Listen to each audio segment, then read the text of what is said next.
Welcome back to the channel and welcome back to the vlogs. So if you didn't know, with us we are a 2 Range Rover family and we've never been Range Rover fans before, so I don't really know how this happened. But my wife's Range Rover is here. She has the 2015 Range Rover Evoque. It's the 2-litre TDI, and I have to say it's pre-facelift.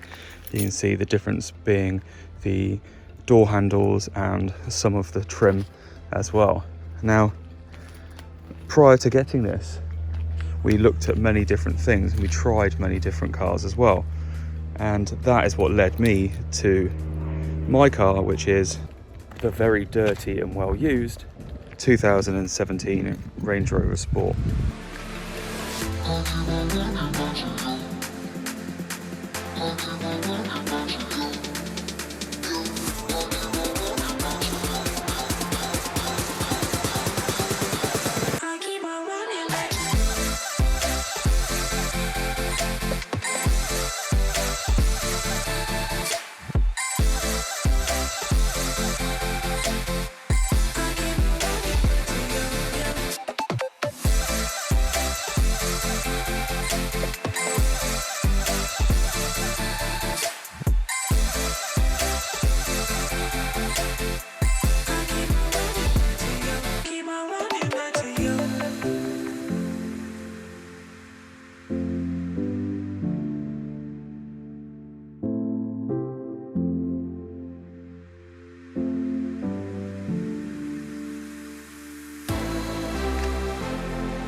I've had this car for a little bit now, and there's some things I love and there are some things I do not like about this car. But I just wanted to give you an overview generally of the car and my thoughts on it. First of all, I love the look of the car. You know, this is primarily the reason I got it. I think for a boxy car, it has a great look about it. It has some really nice lines, and I love the air suspension and the way that that sits when the car is stationary. If you didn't know, around the Range Rover Sport, the air suspension is adjustable in different ways. So for example, if you are driving normally, it engages normal ride height, which is about, I think it's about 30 mil higher than it is at its current position. When you leave the vehicle or open the door or disengage the ignition, turn the engine off, not only does the steering wheel raise up out the way, but the suspension drops as well, which is access height mode. So you can enable access height mode when you are stationary, but not when you're moving. There are kits you can get which can bypass this. This is a software thing, so you can get a kit which plugs in, which enables you to drive with the car at this level. It's something that I would like, but it is about 1,500 euros to do it, and the option is just too expensive. But the air suspension is incredibly good. And if you want to raise it up even further than that, you can go into off-road mode, which enables you to raise the car to about, I think, 60 mil over this, which is fantastic. But I have to say, from an outside point of view, are there any things that I dislike about the car? Not really, no. In fact, there is one. Coming around the back, you'll notice that, and it's been pointed out in one of my previous videos, that this doesn't actually line up. It hasn't been in a rear end, but I have looked this up, and this is actually something that you have to excuse the dirt. You can see it's not exactly, in winter it gets completely filthy. So yeah, there's an issue. This is an automatic gesture control boot, and apparently there are issues with the hinges, which means that they can drop. So when the boot opens and closes, it's got kind of this soft shut with a gesture and electric boot setting. Land Rover, apparently it's a known fault that you can get adjusted but it's a bit of a pain in the arse, and you really have to fight with Land Rover to be able to get that done. I haven't been that bothered about it. It's not that much off. I mean, it is a little bit, but it's not that much. One of the things I do like, I have to say though, is the gesture control, even though it can be, see, temperamental. Like, you're supposed to just like, there we go. You can excuse my dirty, full of recycling boot. But that's an annoyance as well, right? So I would like it. So I've got my hands full of shopping. And then straight under, it will shut itself again. But you can see where then when it fully engages, it just drops a bit lower down. Again, this is something that can be adjusted by Land Rover, but it is a bit of a battle to do it. Another mild complaint is the parking sensors. They can be slightly temperamental, so when you're in the car, it takes a while for them to actually set off. You get you put it in reverse, and then suddenly you'll hear nothing, and then right at the end you'll get a big kind of like beep beep beep beep beep, and then it will come through. So I do get that sometimes, which can be a pain. Often it's not the rear, it's the front, and you do need to make sure that your rear camera, you can tell by this filth, is clean there. Otherwise you will not see a thing. And it does actually have a spray there to try and clean that, which is really quite good. So they have thought of things like that, which I do think makes a difference. Another fairly smart thing about this car is, as soon as if you've got your windscreen wipers on, just generally if they're on automatic, or if they're on intermediate, whatever the setting might be, when you put the car into reverse, the windscreen wiper, the rear windscreen wiper, will activate to clear the back, so you can actually see a bit more when you're going out the back. I think that's a pretty smart thing. Now let's move on to some of the things on the inside. Now, I have to start by saying this car is incredibly comfortable to drive. It's very luxurious from the fact that it's like an armchair on wheels. Super comfortable. And as I mentioned before, once you engage the ignition, the steering wheel will move into the correct position for you. And let me start the car. So, and everything gets you ready for driving.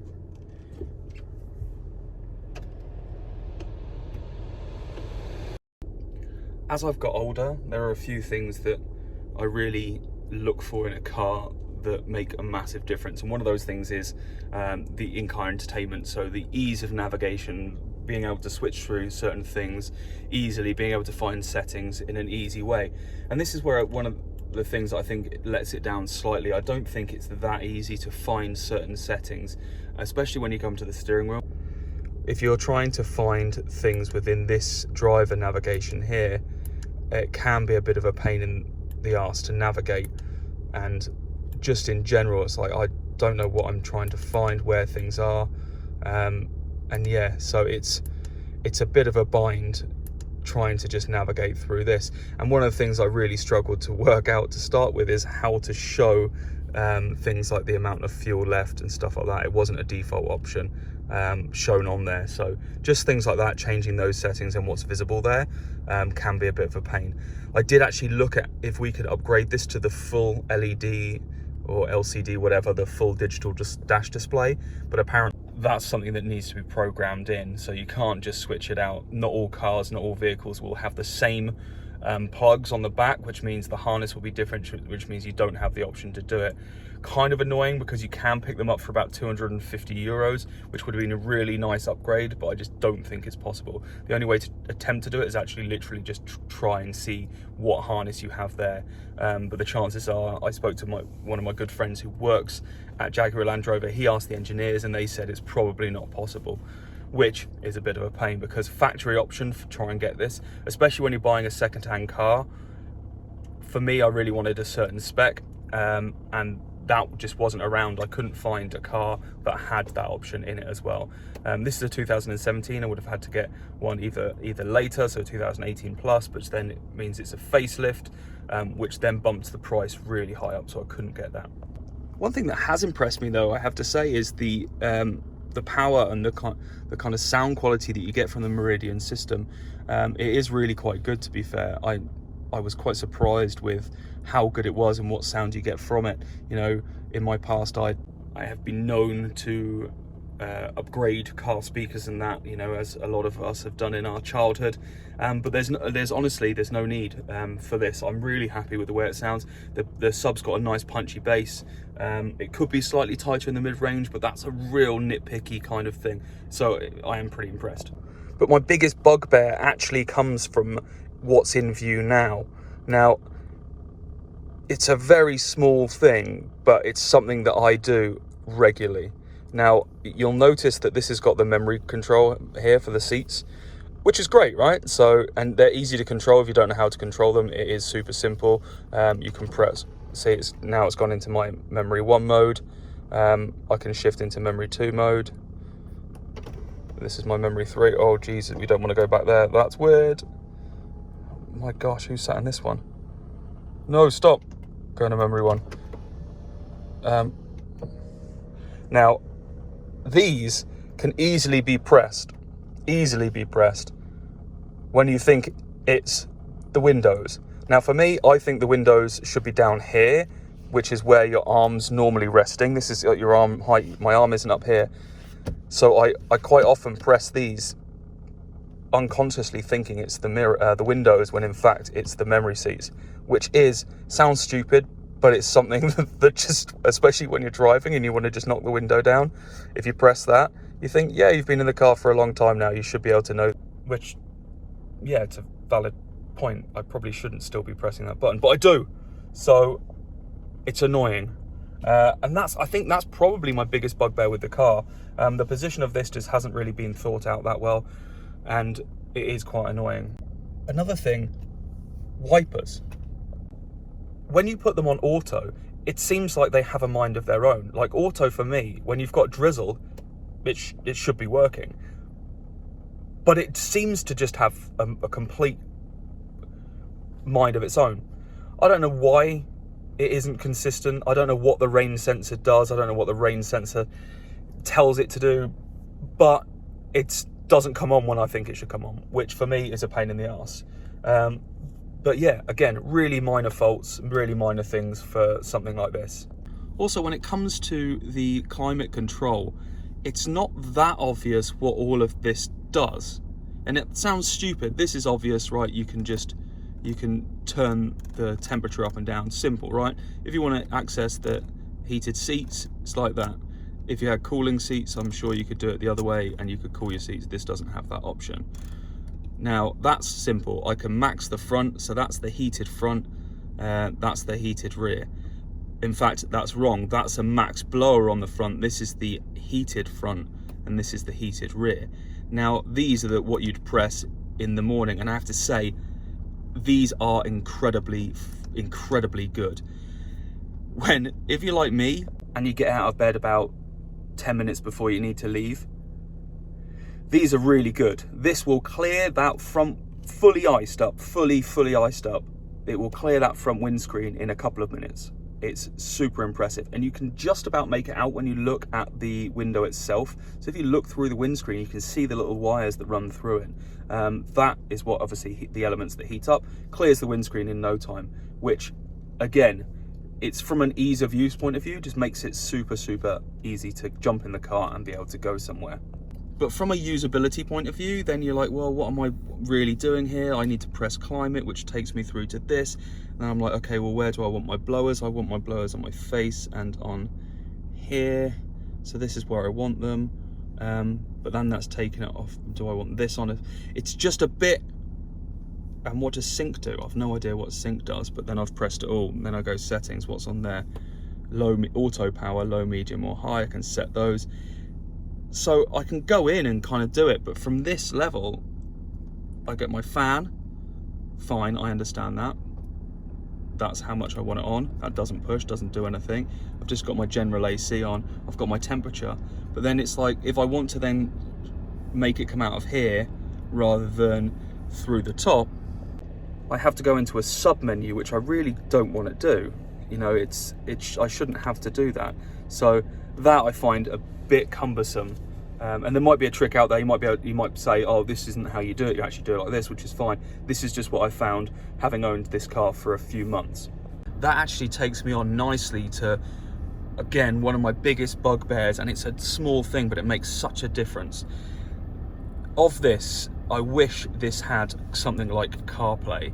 It was just before CarPlay was actually introduced, so you can get I think the later model comes with something that has at least something better than this. Now, anyone in this day and age on a car trip will probably have to charge their phone at some point. At the same time, I am listening to music through Spotify, Bluetooth to the car, right? Seems simple. I've connected it, like most modern cars, via Bluetooth. I put Spotify on my phone, I listen to my songs. I can control them through the car, backwards, forwards, volume, whatever. That's fine. As soon as I plug my phone in, and this is exactly the same as on the Evoque, the design just blows my mind. As soon as I plug the USB charger in to the car, it then overrides that and says it can't play the Bluetooth. So I can't play Spotify. You think, well, you just use it through your, the aux cable, the USB connection. It doesn't work. You can't do that. So you either have to choose charging your phone, or you choose listening to music via Spotify. There is no common ground where you can do both, which for me is just a complete and utter clusterfuck of an idea. I don't know why you do that. That is just stupid. Which means, I can't charge my phone on a trip. So what I tend to do is I'll bring a battery pack with me. I have to bring a battery pack in my car because the car won't charge it in the same way. It just... And don't get me started on these armrests. There's nothing really wrong with them. They're just a bit weird. I would just use this normally. On most cars, you just use your center console, right? And that's what you've got. But no, I've got these little armrests that I can kind of turn up and down or something, and there we go. But they've had them in the Range Rovers for years, and I don't really know why. I've never had them in any other car. I've never experienced them in any other car. It's not a bad thing. It's just I just don't know why. It seems like a bit of a waste. But hey, it's a Range Rover thing. And it might sound like I'm bagging on this car, and I'm really not. Like I said, I love the look of this thing. It's not for everyone, but I really like it. I like the engine. This one's a 3-litre V6 diesel. It's plenty torquey. I love the air suspension, as I've mentioned. I love the comfort. I love the seats. It actually handles pretty well for a car that's the size of a friggin' barge. Yeah, and it feels well made. Like, everything about it just feels well built. Now, I've never been a real kind of Land Rover person. There are a lot of people out there that are just like their Land Rover families or their whatever, and they will buy cars that just go through the ages and they're dedicated to that sort of brand or make. I've never been like that. I've owned lots of VWs, I've owned lots of Citroens. Yeah, I know, not for a long time, I have to say. I've owned some Audis, I've owned cars across many different brands, so I don't really have a brand allegiance to anything. But I have to say, I do love driving this car. The kids love it. There's plenty of space in the back. There genuinely is. Like, Harper can sit. There's so much space back there. Or, we've now got a 13-year-old, a soon-to-be 16-year-old, and a 6.5-year-old. She will obviously tell you this. And everyone fits in the back with plenty of legroom. And as well, the boot has plenty of space as well. Now, that for me is a huge, huge plus.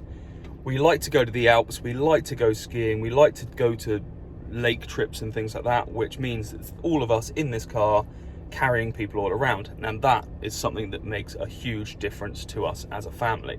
This is no problem for that, and it's just a nice place to be. Now, there are lots of horror stories around these cars and the reliability of such, and I have to say, I haven't owned the car long enough to experience these, so ask me in about a year's time and I'll tell you if I'm still feeling as happy with this car as I am now. Do I think it's good value for money? Well, I'm sure you could get a lot more car for your money if you went with a different brand. For example, you could get a Ford. I think you would get probably more features for the cash for your Ford, or even, you know, your Citroens, your Peugeots, things like that. And now a lot of people have also said that you'll get a lot more features, and you know, especially with people say the reliability is not great of these. But again, I haven't touched.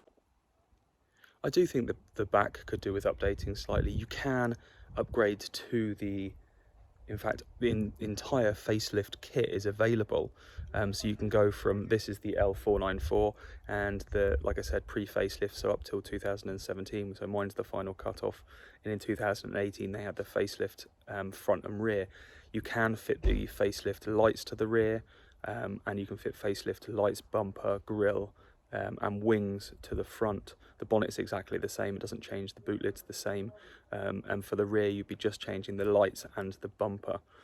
So you can do all of this, but to be honest, it's quite an expensive option. You'll be spending a few grand doing it, and I don't see the benefit for it. I do think it looks like a really good car. I love it in black. I love my wheel option that I went for. So yeah, in that terms of that, I'm really happy. Would I recommend it as a car to buy? Now that's a very good question. It really would depend. It has to fit your needs. For me, I wanted something that I was really happy with the looks and the way I really wanted it, to be honest. Did I need to spend as much money on getting something that gave me this sort of space and size? Probably not. But as I mentioned, we do Alp trips. We wanted something that was four-wheel drive, good in the snow, and the only other option I was really looking at was the Audis. So I didn't really like the the Q7 or the Q5. They didn't really do it for me. So I was looking for a four-wheel drive that I could kind of rely on, that had the space that I wanted. So it really fitted my need. And I'm not going to lie, I just liked the way it looked and I wanted it. So would I recommend someone else buying it? For me, it's been fine. It's luxurious. It's really nice to drive. It goes well, plenty of space, and it just is. It's a really nice car. If that's what you're looking for, definitely go and test drive one. Have a feel for it. See what you like. But also do a lot of reading online of the potential problems. I've said the air suspension is really good, but some people have problems with those later on down the line. So things like that, and there are some issues that people have cited online that you can read about. So make sure before you buy any car, just go online and do some reading to see what problems people are having. If you want to know anything else, just drop me a comment. Don't forget to subscribe, and I'll see you tomorrow for the next part of Vlogmas.